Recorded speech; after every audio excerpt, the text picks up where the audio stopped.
சற்று முன் கிடைக்கப்பெற்ற மிக மிக முக்கியமான செய்தி ஒன்று வெளியாகியிருக்கு. 100 கோடி முறைகேடு செய்த விஜய், உயர்நீதிமன்றம் அதிரடி தீர்ப்பு.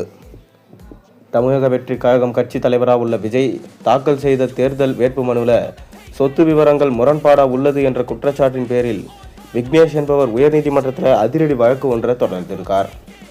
இந்த மனுவில் என்ன சொல்லியிருக்காருன்னா, விஜய் 2 வேறு தொகுதிகளில் தாக்கல் செய்த வேட்புமனுகளில் சொத்து விவரங்கள் கணிசமான வேறுபாடு இருப்பதாகவும், குறிப்பாக பெரம்பூர் தொகுதியில் தாக்கல் செய்யப்பட்ட மனுவில் விஜய் தனது சொத்து மதிப்பை 115.13 கோடி என குறிப்பிட்டிருக்கார். அதே நேரத்தில் திருச்சி கிழக்கு தொகுதியில் தாக்கல் செய்த மனுவில் 220.15 கோடி சொத்து உள்ளதாக தெரிவிச்சிருக்கார். சொத்து இந்த 2 தகவல்கள் இடையில சுமார் 100 கோடி அளவிற்கு வேறுபாடு உள்ளதாக தெரிவிச்சிருக்காங்க. இந்த முரண்பாடு குறித்து கேள்வி எழுப்பிய மனுதாரர், இது தேர்தல் விதிமுறைகளை மீறியதாகவும் வாக்காளர்களை தவறாக வழிநடத்த செயல்பட்டதாகவும் இருக்கலாம் என வாதிட்டார். தேர்தலில் போட்டியிடும் வேட்பாளர்கள் தங்கள் சொத்து மற்றும் வருமான விவரங்களை தெளிவாகவும் ஒரே மாதிரியாகவும் வெளியிட வேண்டும் என்பதுதான் சட்டத்தின் அடிப்படை நிபந்தனை.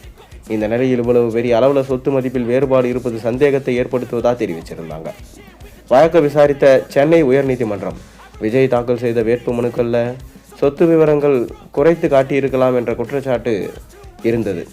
இதனைத் தொடர்ந்து இந்த குற்றச்சாட்டுக்கு விளக்கமளிக்க வருமான வரித்துறைக்கு 1 வார கால அவகாசம் வழங்கி விரிவான பதில் தாக்கல் செய்ய உத்தரவிட்டிருக்காங்க.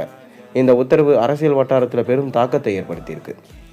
குறிப்பாக புதிய கட்சியை ஆரம்பித்து அரசியலில் தன்னுடைய இடத்தை உருவாக்க முயற்சி செய்து வரும் விஜய்க்கு இது ஒரு முக்கியமான சோதனையாக பார்க்கப்படுகிறது. மேலும் அவருடைய ஆதரவாளர்கள் இந்த விவகாரம் விரைவில் தெளிவாகும் என்று நம்பிக்கை தெரிவிச்சிட்டு வராங்க.